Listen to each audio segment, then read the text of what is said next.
Rachael and Jonathan Casella's baby daughter, Mackenzie, was diagnosed with spinal muscular atrophy at 10 weeks old. The genetic birth defect is terminal and Mackenzie died at just 7 months old. Since then, Rachael has been campaigning for all couples to have affordable access to genetic screening before planning a pregnancy to try and prevent fatal birth defects. Rachael joins us live now. Rachael, firstly, I'm so sorry for your loss, but also congratulations on your campaigning on this issue. You've had a big win here with genetic carrier screening tests to soon be available for free through Medicare for 3 of the most devastating birth defects. I assume that you're hoping this move will just mean that other families can really avoid the sort of heartache that you've been through in recent years. Yeah, thank you so much for having me. That's the aim, is to try to give people information so they can then make choices based on their beliefs and their feelings, potentially stop babies from passing away like Mackenzie did, give earlier access to treatments. We just really want people to be aware of the information that's available to them.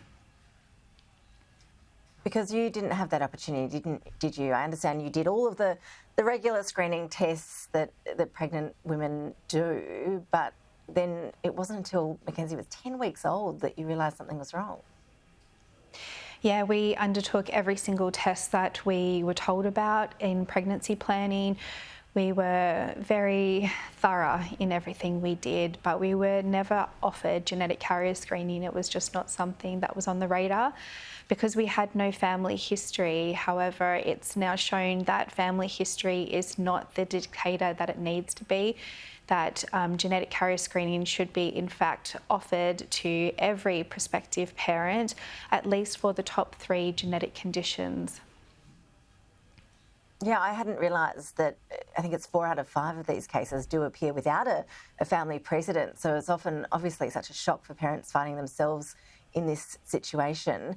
In terms of what will be available now, how will it work for women under this program? How invasive is the sort of screening that we're talking about? See, that's the thing, and this is why we were so frustrated that we didn't know about it, because the test is so simple.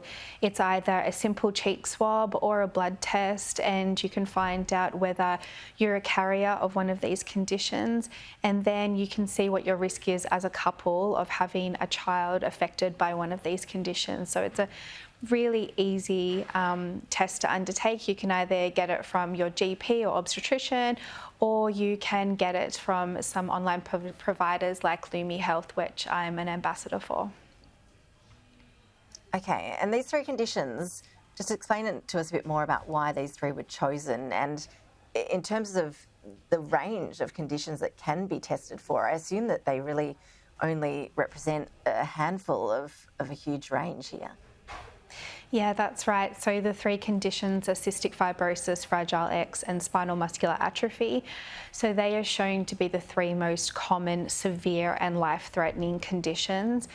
Under Mackenzie's mission, which was the research project named after our beautiful daughter, we looked at a range of genetic conditions and narrowed them down based on severity, access to treatment, and also whether they were life-threatening. There are actually thousands. These 3 have been picked so far, but we very much hope that in the future more conditions are added to the free testing. Well, Rachael, no doubt with your hard work and campaigning on this issue, we'll see further progress down the track. Really appreciate you joining us to help raise awareness about that change that will soon be available. Thank you so much. Thank you for your time.